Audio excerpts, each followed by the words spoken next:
ఇప్పుడు నాయన నన్ను అడిగి చేసుకున్నావా, మళ్ళీ నీకు సలహా ఇవ్వటానికి మీ ఆమెను అడిగి చేసుకున్నావు, ఈ విషయంలో కూడా ఆమె మాటే విను అని చెప్పి అన్నాడు. సరే అని హాగరుని పంపిస్తే హాగరు వెళ్ళిపోయింది. తోడెవరు లేరు. తన బాధ చెప్పుకునే దానికి తల్లిదండ్రులు ఆమెతో ఉన్నారా? ఐగుప్తులో ఉన్నారు. తోడబుట్టిన వాళ్ళు ఆమెతో ఉన్నారా? వేరే దేశపు అమ్మాయి అడిగి వచ్చింది, కొన్నాళ్ళు బ్రతికింది, ఈరోజు వెలివేయబడింది, ఈరోజు ఒంటరికి చేయబడింది, ఈరోజు తోడెవరు లేరు. తన బాధను కన్నీటిని పంచుకునే దానికి స్నేహితులు లేరు. ఒంటరి గతి అయిపోయింది. చచ్చిపోదాం అనుకుంది. ఈ బ్రతికే కంటే చచ్చిపోదాం అనుకుంది. అయితే బైబిల్లో ఒక మాట ఉంది, అది ఇందాక మనం చదివాం. ఎవ్వరు ఆమె స్థితిని చూడని ఆ సమయంలో దేవుడు ఆమె పరిస్థితిని చూశాడు. తల్లి లేదు, తండ్రి లేడు, భర్త లేదు, తోడబుట్టిన వారు ఎవ్వరూ లేరు. ఆమె హృదయ ఆక్రందన వినటానికి, హృదయంలో ఉన్న రోదన వినడానికి, బాధను పంచుకునేదానికి ఎవ్వరు తన వారెవరు కనిపించిన ఆ సమయంలో తనతో మాట్లాడటానికి ఆయన దిగొచ్చాడు. ఆయన ముచ్చటించాడు. ఆయన మాట్లాడితే ఆ మాట ద్వారా హాగరు ప్రాణం పోసుకుంది. ఆ మాట ద్వారా మరలా ఆమెలోకి జీవం ప్రవేశించింది. ఆ మాట ఆమెను మరలా నిలబెట్టింది. వెళ్ళి లోబడి ఉండటానికి నేర్చుకుంది. అయితే ఇక్కడ ఏం పేరు పెట్టింది దేవునికి? చూచుచున్న దేవుడు. అసలు ఆమెకి ఈ పేరే ఎందుకు పెట్టాలనిపించిందో తెలుసా? చాలా పేర్లు లేవా? అయ్యా నువ్వు గొప్ప దేవుడు అయ్యా అనవచ్చు, బలమైన దేవుడు అయ్యా అనవచ్చు, నువ్వు శక్తి కలిగిన దేవుడు అయ్యా అనవచ్చు, ఏదేదో పేర్లు పెట్టవచ్చు, 100 లక్షల పేర్లు ఉన్నాయి దేవునికి పెట్టవచ్చు. కానీ నువ్వు చూచే దేవుడు అయ్యా. కారణం ఏంటో తెలుసా? ఈ అనుభవం ఈ అన్యురాలకి ఎవరు నేర్పించారో తెలుసా? అబ్రహాము ద్వారా ఆ అనుభవాన్ని హాగర్ నేర్చుకుంది. దేవునికి స్తోత్రం కలుగును గాక. ఒకప్పుడు ఆమెకి తెలియదు మన దేవుడు చూస్తాడని కానీ మాట్లాడతాడని తెలియదు. దాసీగా వచ్చింది, విగ్రహారాధన చేస్తూ చేస్తూ చేస్తూ అబ్రహాం దగ్గరకు వస్తే అబ్రహాం ఇంట చేర్చబడ్డ ఆ రోజు నుంచి ఆమె ఒక ప్రత్యేకతను గమనించింది. ఉదయాన్నే అందరు లెగుస్తున్నారు. అబ్రహాం ఏమో చెట్టు కింద బలిపీఠం కట్టుకుని వెళ్ళి కాసేపు ప్రభుతో మాట్లాడుకుంటున్నాడు. శారా ఏమో గుడారంలో కూర్చొని ప్రభుతో మాట్లాడుకుంటుంది. దాసులు కూడా వెళ్ళి గుడారంలో కూర్చొని ఎవరున్న స్థలాల్లో వాళ్ళు కూర్చొని ఉదయాన్నే ప్రభుకి స్తోత్ర ప్రార్థన చేస్తున్నారు, ప్రభువుని మహింపరుస్తూ ఉన్నారు, ప్రభుతో మాట్లాడుకుంటూ ఉన్నారు. ఏమకేమో అవన్నీ తెలీదు. ఏమో చేసిన ఆరాధన క్రమం అంతా వేరే క్రమాల్లో బ్రతికింది. ఆమెకు ఒక డౌట్ వచ్చింది. అంత కార్యక్రమాలన్నీ అయిపోయిన తర్వాత వాళ్ళ ప్రార్థనలు అవన్నీ చేసుకున్న తర్వాత ఒక ఆమెను పట్టుకుందో మరొక తమ్ముడిని పట్టుకుందో అడిగింది. అయ్యా ఉదయం లేవగానే పెద్ద ఆయనేమో చెట్టు కిందకి వెళ్ళి ఆడ గడిపాడు, యజమానురాలేమో ఇంట్లో మోకరించింది, ఉన్న వాళ్ళంతానేమో ఎవరికి వాళ్ళే ప్రార్థన చేస్తున్నారు. అసలు ఏంటి ఇదంతా అని అడిగితే తెలియదు కదండి. తెలుసా ఆమెకి? కొత్తగా మీకు చర్చికి వచ్చినప్పుడు తెలిసిందా క్రమాలన్నీ? అందరూ లేచారు, నువ్వు లేచావు. అందరూ మోకరించారు, నువ్వు మోకరించావు. అందరూ చేతులు ఎత్తి స్తోత్రం చెప్పారు, నువ్వు కూడా. అంతేగాని స్తోత్రం అని కానీ, ఆమెనని కానీ, హల్లెలూయా కానీ, అబ్రహాం కానీ, దాని తెలుసా మీకు? మీరు ఎలా ఉన్నారో హాగర్ కూడా ఫస్ట్ అంతే ఉంది. అయితే ఒక అతను పట్టుకొని అడిగింది, ఏంటి ఇదంతా అంటే అప్పుడు అతను చెప్పాడు, అమ్మా మన యజమానుడు ఒకప్పుడు వేరే దేశంలో ఉన్నాడు, వేరే ఊర్లో ఉన్నాడు. అయితే యెహోవా ఆయనకు ప్రత్యక్షమై నువ్వు లేచి నీ బంధువుల ఇంటి దగ్గర నుండి, ఈ ఊరు నుండి, సొంత ఊరు నుండి, సొంత జనాల నుండి నువ్వు వెళ్ళాలి అని చెప్పినప్పుడు మన యజమానుడు, అవునా చెప్పు ప్రభువా, ఎక్కడికి వెళ్ళమంటావు చెప్పు, ఏ దేశం వెళ్ళమంటావు అని రాసుకున్నాడా? అడ్రస్సులు తీసుకున్నాడా? ఏం తెలియదు. ఎక్కడికి వెళ్ళాలో తెలియదు, ఏం చేయాలో తెలియదు, ఎక్కడ ఉండాలో తెలియదు. మరి ఎలా వచ్చాడు? సొంత ఊరును వదిలిపెట్టి, సొంత బంధువులను వదిలిపెట్టి ఇంత దూరం ఇన్ని దేశాలు దాటుకుంటే ఎలా వచ్చాడు అంటే అప్పుడు చెప్పారు వాళ్ళు, దేవుడు వెళ్ళమన్నప్పుడు మన యజమానుడు చేసిన పని ఏంటో తెలుసా? అడ్రస్లు అవి అడగలేదు. నేను వెళ్తాను, వెళ్ళిన తర్వాత అన్నీ ఆయనే చూసుకుంటాడు, నాకు కావలసినవన్నీ ఆయనే చూసుకుంటాడు, ఎందు నిమిత్తం పంపిస్తున్నాడు ఆ కార్యాలు ఆయనే చూసుకుంటాడు, చేయవలసిన కార్యాలన్నీ అన్నీ ఆయనే చూసుకుంటాడు. నా పని ఏంటంటే ఆయన మాట విని వెళ్ళటం వరకే నా పని, మిగిలిందంతా ఆయన చూసుకుంటాడు. ఆ అనుభవం అమ్మ. కాబట్టి ఏ రోజుకి ఆ రోజు ఆడికెళ్ళి మోకరించి, నాయనా ఈరోజు ఉండమంటావా, ఎక్కడికైనా వెళ్ళమంటావా, నీ చిత్తం చెప్పయ్యా అని ఆయన అడిగితే ఆయనకి సమాధానం చెప్తాడు.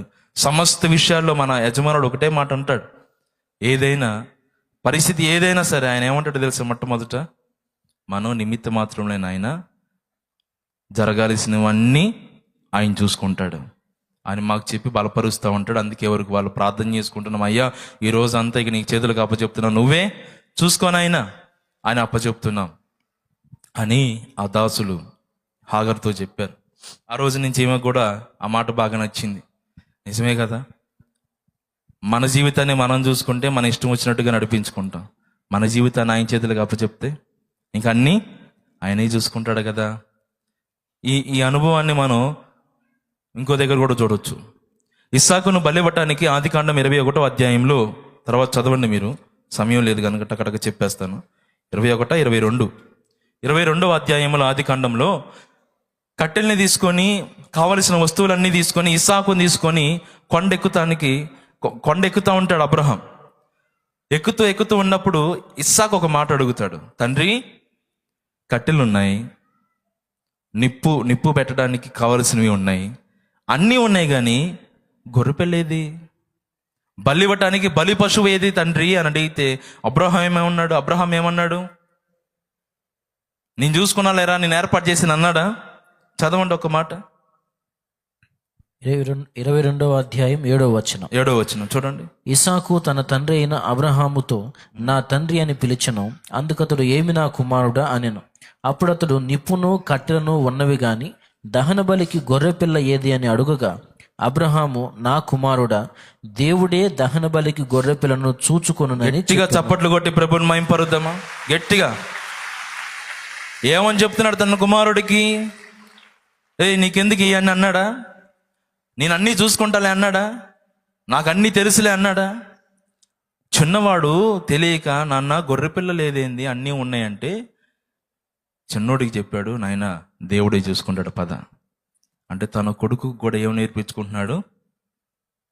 మనం వెళ్ళటం వరకేరా, మిగిలిందంతా ఆయన చూసుకుంటాడు అన్నట్టుగానే చేశాడుగా. ఇస్సాకు కనిపెట్టాడు, ఇస్సాకు మీద చెయ్యి వేయొద్దని చెప్పి దేవుడు చెప్పాడు, చెయ్యి ఎత్తొద్దని చెప్పాడు, ఇస్సాకుని దించాడు. ఇస్సాకు చూస్తున్నాడు ఇప్పుడు, మా నాన్నేమో గొర్రెపిల్లను దేవుడే చూసుకుంటాడు అని చెప్పాడు. ముందేమో నన్ను బలిద్దాం అనుకున్నాడు, దేవుడేమో వద్దన్నాడు. మరి ఇప్పుడు బలి కోసం ఇంత దూరం వచ్చాం, బలి ఇవ్వకపోతే ఎట్లా? మరి మా నాన్న దేవుడే చూసుకుంటాడు అన్నాడు, ఇప్పుడు ఎట్లా చూసుకుంటాడు దేవుడు, ఎలా చేస్తాడు దేవుడు అని ఇస్సాకు ఒక క్వశ్చన్ మార్కుతో ఉంటే, ఇస్సాకుకు సమాధానం కోసం కొమ్ములు తగులుకున్న ముళ్ళ కంచులో ఒక దహన బలికి కావలసిన జంతువును దేవుడు ఏర్పాటు చేశాడు. అప్పుడు అది తీసుకొచ్చి దేవునికి బలిగా అర్పించాడు. అప్పుడు ఆ పాఠం అబ్రహాంతో పాటు ఇస్సాకు కూడా ఒక పాఠం అర్థమైంది. ఏంటో తెలుసా? ఓహో, మా నాన్నకు కావలసినవన్నీ నా దేవుడే చూసుకుంటున్నాడు. మేము తేవకపోయినా, మేము సిద్ధపరచుకోకపోయినా, మేము రెడీ చేసుకోకపోయినా మా కోసము సమస్తము దాచిపెట్టి రెడీ చేసేవాడు నా దేవుడు. కాబట్టి మా నాన్న అన్నీ ఆయనకు అప్పచెప్పి ప్రశాంతంగా బ్రతుకుతున్నాడు. నేను కూడా అలాంటి జీవితమే జీవించాలని అబ్రహాము ఎలాగైతే అడుగులు వేశాడో, అబ్రహాము కుమారుడు కూడా అలాగనే దేవుడు చూసుకుంటాడని అడుగులు వేశాడు. దేవునికి స్తోత్రం కలుగును గాక. గట్టిగా స్తోత్రం చెప్పండి. ఒక గమ్మత్తైన మాట చెప్తాను వినండి. అబ్రహాము తన ఇంట్లో ఉన్న తనకు పుట్టిన ఇస్సాకుకి ఏ అనుభవం నేర్పించాడు? దేవుడే చూసుకుంటాడు అనే అనుభవం నేర్పించాడు. ఆఖరికి తన భార్యకి ఏమి నేర్పించాడు? దేవుడు చూసుకుంటాడని అని నేర్పించాడు. ఆఖరికి కొడుకు, భార్య, దాసదాసి జనాంగాల్లో కొత్తగా చేరిన హాగరు కూడా ఆ అనుభవాన్ని వంటపడేటట్లుగా అబ్రహాము చేయగలిగాడు. దేవునికి స్తోత్రం కలుగును గాక. కాబట్టి ఆ ఎడారి మార్గంలో, ఆ అరణ్య రోదంలో నా దేవుడే చూచుచున్న దేవుడు నీవే అని పేరు ఆమె పెట్టగలిగింది. ఈరోజు నువ్వు దేవునికి బాగా కనెక్ట్ అయిపోయావు. నీకు భరోసా ఉంది, నీకు ధైర్యం ఉంది, నీకు బలం ఉంది, నీకు నిరాశ లేదు, కృంగుబాటు లేదు. ఏదైనా పరిస్థితి ఎదురొచ్చింది అనుకో, వెంటనే నువ్వేమంటావు తెలుసా? దేవుడే ఉన్నాడు, దేవుడు చూసుకుంటాడులే అన్న, నాకు దిగులేముంది, రోగమైనా రాని, ఖడ్గమైనా రాని, ఏదైనా రాని ఆ దేవుడు చూసుకుంటాడులే అని నువ్వు భరోసాతో ఉంటున్నావు. అయితే అబ్రహాము చేయాల్సిన పని ఈరోజు నువ్వు చేయాలి. ఆ అనుభవం నీతో ఆగిపోకూడదు, ఆ అనుభవం నీ వరకే ఉండకూడదు. నువ్వెంత భరోసాతో నిశ్చింతగా బ్రతుకుతున్నావో అలాంటి బ్రతికి నీ బిడ్డలు బ్రతకడానికి వారికి కూడా నువ్వు ఆ అనుభవాన్ని నేర్పించాలి. హల్లెలూయా. వారికి కూడా ఆ అనుభవాన్ని వంట పట్టించాలి. అప్పుడే నీ తర్వాత నీ సంతానం కూడా ప్రభువు మీద ఆనుకొని బ్రతకగలుగుతారు.